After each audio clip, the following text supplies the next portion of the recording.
Olá, eu me chamo Beatriz Vieira, sou terapeuta integrativa e hoje vim falar com vocês sobre a ferida do abandono que surge na infância e que muitas vezes nós adultos guardamos essa criança interior dentro da gente com essa feridinha do abandono reverberando constantemente nos nossos pensamentos e nos nossos comportamentos.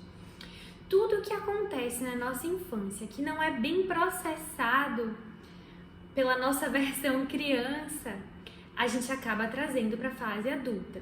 E muitas vezes a gente não consegue acessar os porquês. Nossa, por que eu me comportei daquela forma? Por que eu fui tão ciumenta? Por que eu estou tão paranoica? Por que eu estou me comportando dessa forma? Muitas vezes a gente não entende e a resposta está no que a nossa criança passou, no que a gente passou na nossa infância. Bom, antes de falar sobre a ferida do abandono propriamente dita, eu queria trazer para vocês alguns comportamentos que surgem na fase adulta ou na adolescência e que refletem a ferida do abandono que existiu na infância. Quando o adulto ele é muito ciumento e sente constantemente a sensação de que ele vai ser deixado para trás, que ele vai ser abandonado, que ele vai ser trocado, que ele vai ser substituído. Isso muitas vezes reflete ali uma feridinha de abandono. Ou quando a pessoa ela não consegue permanecer com ninguém muito tempo em um relacionamento. Então aquela pessoa que o companheiro ou a companheira errou uma vez, tchau, termina o relacionamento, né? Ou magoou ela uma vez, não deu a atenção que ela merecia, que ela desejava naquele momento, a pessoa, tchau, termina o relacionamento imediatamente. E nem ela muitas vezes entende o porquê desse tipo de comportamento, mas muitas vezes é como se fosse uma forma de se proteger da dor do abandono. Então, se existe a possibilidade da pessoa, por algum motivo, abandoná-la, sair do relacionamento, terminar, ela faz isso antes. O relacionamento está conflituoso, ela finaliza antes para que ela não passe por essa dor do abandono. E muitas vezes isso é representado de maneiras que a gente nem imagina. Tem um autor que eu gosto muito, que fala muito sobre criança interior, que ele traz uma história muito curiosa de quando ele estava fazendo uma viagem com a família dele, era uma viagem de cruzeiro, mas chegava um determinado período em que você podia passear pela cidade, né? Você podia conhecer, enfim, depois você retornava ao cruzeiro. E nesse dia a filha dele, ela queria passear de trem, e não de carro, e não de ônibus, ela queria passear de trem, só que o trem era o meio de transporte mais lento dentro dessa viagem. E ele ficou em pânico, com muito medo do navio ir embora sem ele. Ele queria chegar muito antes do tempo do navio partir, porque ele queria ter a segurança de que ele não seria deixado para trás. E como ele já estava nessa busca interna muito grande, ele parou para refletir porque ele estava tão apavorado, precisava chegar tão cedo porque ele tinha tanto medo de ser deixado para trás. Então ele lembrou que na infância o pai dele havia abandonado a família e ele se sentiu deixado para trás. E agora ele estava refletindo esse medo em algo muito sutil, quase imperceptível, que era a viagem de navio. Então é dessa forma que a nossa mente muitas vezes funciona. A gente tende a reagir mais do que agir. E quando a gente reage, a gente geralmente reage com base nos nossos conteúdos inconscientes. Aqueles conteúdos que muitas vezes a gente não lembra. E quem geralmente guarda tudo isso pra gente é a nossa criança interior. Então, a criança, ela passa na infância por situações de abandono, não apenas quando um dos pais literalmente abandona a família, vai embora, se afasta, não entra mais em contato com a criança, mas esse abandono pode acontecer com os pais presentes. Como assim?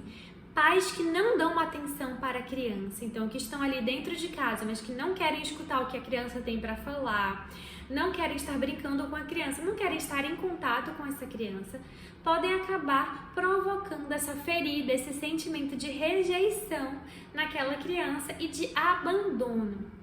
Então a criança ela não se sente amparada, acolhida, ouvida, amada mesmo com os pais ali junto dela. Às vezes acontece uma situação pontual que marca a criança e ela se sente abandonada. Vou dar um exemplo de uma consulente que chegou para mim e que ela foi esquecida do balé. Então os pais foram embora, esqueceram de buscar ela e ela ficou ali por horas esperando os pais. E aquilo ali marcou muito ela. Apesar de não ser algo diário, né, constante, os pais sempre esqueciam ela, não. Mas aquilo ali marcou ela. Então o fato dela ter ficado ali esperando, olhando, procurando os pais, sem entender porque ela estava ali, marcou profundamente ela.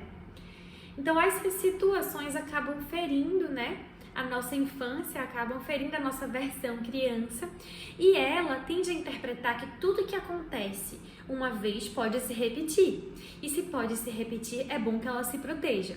E por isso muitas vezes a gente vai criando essa casca, essa defesa, e muitas vezes a gente explode, muitas vezes a gente tem comportamentos que a gente não reconhece. Então, às vezes a pessoa ela está com um companheiro, uma companheira de relacionamento incrível, que nunca deu motivos para ela se enciumar, olhar celular, enfim, ficar cavando ali problemas, mas ela vai em cima daquilo. Ela sempre acha que vai ter alguma coisa. Porque na cabeça da criança, que é uma mentezinha egocêntrica, e isso não é ruim. Isso é um mecanismo evolutivo, é um mecanismo de defesa e crescimento da criança. Tudo é sobre ela. Então, na cabecinha dela, se ela está sendo abandonada, é porque tem algo de errado com ela. Então, se os pais não querem ficar com ela, não podem ficar com ela, certamente tem algo de errado com ela.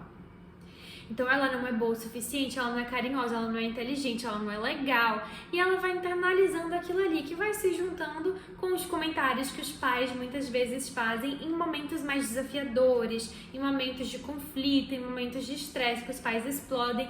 Você é insuportável, eu não aguento mais você. Então, a criança vai internalizando tudo aquilo ali. E muitas vezes isso reflete na vida adulta. Um outro comportamento da vida adulta que reflete muito medo de abandono, gente, é quando a pessoa ela só se relaciona com outros que precisam da ajuda dela. Por exemplo, uma pessoa que ela só se relaciona com alguém com algum tipo de problema emocional, com algum tipo de problema físico, com alguma doença específica, ela só se relaciona com alguém com problema. Por quê? Porque se a pessoa precisa dela, é mais difícil dela ser abandonada. Afinal de contas, a pessoa precisa dela para estar bem, precisa da ajuda dela. Então, vocês entendem? São os mecanismos inconscientes que vão moldando o nosso comportamento. Moldam até as pessoas, né? Moldam até a nossa mente para que a gente possa se atrair pelas pessoas que vão confirmar as nossas crenças, as nossas defesas, os nossos comportamentos. Olha como estudar a nossa criança interior, né? Estudar a nossa mente traz autoconhecimento. Eu sou suspeita para falar porque eu acho incrível, incrível. Então, muitas vezes, quando a gente começa a olhar para essa criança interior e cuidar, comigo, como é que eu faço? Com as minhas terapias integrativas, com as pessoas que chegam até mim. É um trabalho integrativo, então para cada pessoa é individual. Como eu trabalho com muitas terapias e muitas ferramentas, eu vou direcionando e moldando o atendimento de acordo com o que a pessoa me traz. Mas o que a gente pode fazer? A gente pode fazer o acolhimento dessa criança interior, que é transformador. Acolher essa criança, mostrar para ela que ela está segura, que ela é amada, que ela pode ser quem ela é de verdade. A gente pode fazer uma limpeza de crenças no Theta Healing. A gente pode fazer uma harmonização dos campos energéticos através do alinhamento energético de Saint-Germain. A gente pode fazer uma organização sistêmica também, ali envolvendo família. Tudo isso é possível em um atendimento integrativo. Além disso, existe também uma vivência coletiva que eu faço de criança interior, em que eu explico todas as feridas, explico diversos exercícios para a pessoa fazer no dia a dia sobre criança interior, para entrar em contato com essa criança, acolher essa criança, abraçar essa criança, colocar no colo, porque é isso que ela precisa, para que ela se sinta segura, para não ficar mais dentro de você o tempo todo achando que ela vai ser deixada de lado de novo. Então existe essa vivência que é fantástica. Para participar dessa vivência não é todo mundo que pode, porque já tem que ter um certo trabalho ali, até porque ela é bastante intensa, mas ela constantemente acontece com frequência. Se você tem interesse em ficar sabendo dessas datas, das vivências, eu vou deixar aqui na descrição do vídeo o meu Instagram, vou deixar também o meu contato de WhatsApp e vou deixar o link para que você entre num grupo onde eu aviso de todas as vivências. Porque às vezes nas redes sociais a gente não consegue acompanhar 24 horas quem a gente gosta. Então nesse grupo eu aviso das vivências. E dessa forma a gente começa a fazer o processo de gerenciamento e acolhimento das emoções dessa criança.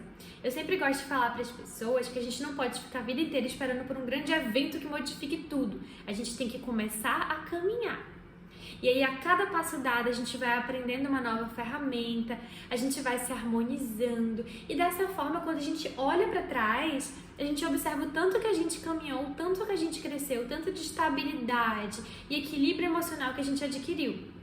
Então, não existe uma varinha de condão, eu nunca vendi nenhum tipo de atendimento, processo terapêutico, vivência, nada como mude a sua vida do dia para a noite, porque eu não acredito nisso. Eu acredito em processos, eu acredito em pessoas que caminham com firmeza, eu acredito em pessoas que seguem essa caminhada de crescimento com harmonia, no modo da bondade, do equilíbrio, e é dessa forma que a gente faz, né? Esse acolhimento, esse trabalho com essa criança interior que passou por essa situação de abandono. Uma outra coisa que os adultos também fazem quando tem medo de serem abandonados é projetar esse abandono não para assim, a pessoa vai embora, vai me deixar, mas a pessoa vai morrer. Também é uma forma dela relembrar o abandono. Então assim, ai, mas e se meu companheiro sofreu um acidente e morrer? E se as pessoas que eu amo passarem por alguma situação e morrerem? É o medo do abandono também, porque a morte gera o abandono, principalmente se a criança passou por uma experiência de abandono através da morte. Na cabecinha da criança, a morte simboliza também o abandono. Mesmo que os pais não tenham escolhido partir, ainda assim a criança entende, bom, eles foram, eu fiquei. Surge a sensação de abandono dentro dela, quer ela queira, quer ela não queira. Então, muitas vezes a gente vai transformando e maquiando as coisas na nossa mente de adulto e a gente não entende por que a gente tem determinado comportamento. A partir do momento que a gente começa a olhar para as nossas crenças, para a nossa criança interior, a gente começa a se entender mais. E esse processo é lindo. Não tem nada mais profundo do que você começar a se entender, a se acolher e a se trabalhar. Bom, hoje falamos sobre abandono. Se você quiser sugerir algum outro tema, alguma outra ideia de vídeo, fique à vontade para comentar aqui na descrição. Eu pretendo falar mais das feridas que a gente traz da nossa infância, porque esse para mim é um dos assuntos mais maravilhosos que a gente tem aqui no planeta Terra para trabalhar e para crescer. Tá bom? Espero que tenham gostado. Um beijo grande e até a próxima!